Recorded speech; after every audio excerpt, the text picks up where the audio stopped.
বন্ধুরা, আমরা অনেকেই শখ করে বা নেশা করে পান খাইনি এমন লোক খুব কম পাই, বা বৃদ্ধ বয়সে অনেকেই পানের উপর নির্ভর করতে দেখা যায়। কিন্তু আমরা কি সকলেই জানি এই পান চাষ কিভাবে করা হয়? আসলে অন্যান্য ফসলের পান একটু ভিন্ন ধরনের পদ্ধতিতে চাষ করা হয়। পান চাষ করতে গেলে সাধারণত একটি ছোটোখাটো ঘরের মতো তৈরি করা হয়, অস্থায়ী ঘরের মতন। বা এই পান যেখানে চাষ করা হয় সেই জায়গাটিকে বলা হয় পানের বরজ। এই পানের বরজ একটি ছোটোখাটো ঘরের মতো তৈরি করা হয়, অর্থাৎ এর চাল থাকে, ঘরের বেড়ার মতন বেড়া থাকে। তবে চালটা খুব হালকাভাবে দেওয়া হয়, কারণ উপরের দিক থেকে বা পাশের দিক থেকে যেন কুয়াশা না ঢুকতে পারে বা কোনো গরু ছাগল না ঢুকতে পারে, সেই কারণে খুব হালকা করে এই পানের বরজে বেড়া তৈরি করা হয়।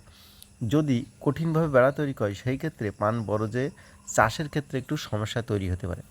সাধারণত বর্ষা ঋতুর আগ দিয়ে এই পান গাছগুলো যখন লম্বা হতে হতে চাল পর্যন্ত উঠে যায়, তখন এটাকে একটা বিশেষ কায়দায় মাটির সাথে পেঁচিয়ে রাখা হয় এবং চিকন শলা তৈরি করে সেই শলার সাথে এই পানের গাছগুলিকে পেঁচিয়ে বেঁধে রাখা হয় ছন গাছ দিয়ে।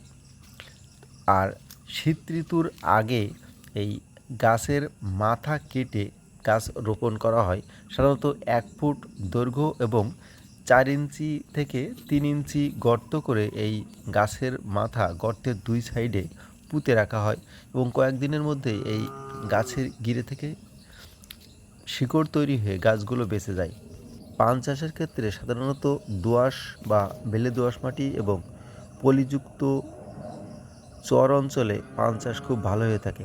পানের ক্ষেত্রে পাতা যতটা বড় হবে এবং বোটা যতটা বড় হবে, এর চাহিদা কিন্তু অনেক ভালো হয়ে থাকে। পানের বেশ কয়েকটি জাত রয়েছে, তবে মাঝারি গড়নের যে যা পানের জাত, এটা সবচেয়ে বেশি জনপ্রিয়। আমাদের দেশের চাহিদা মিটিয়ে অনেক দেশেই আমাদের দেশের পান কিন্তু রপ্তানি হয়ে থাকে।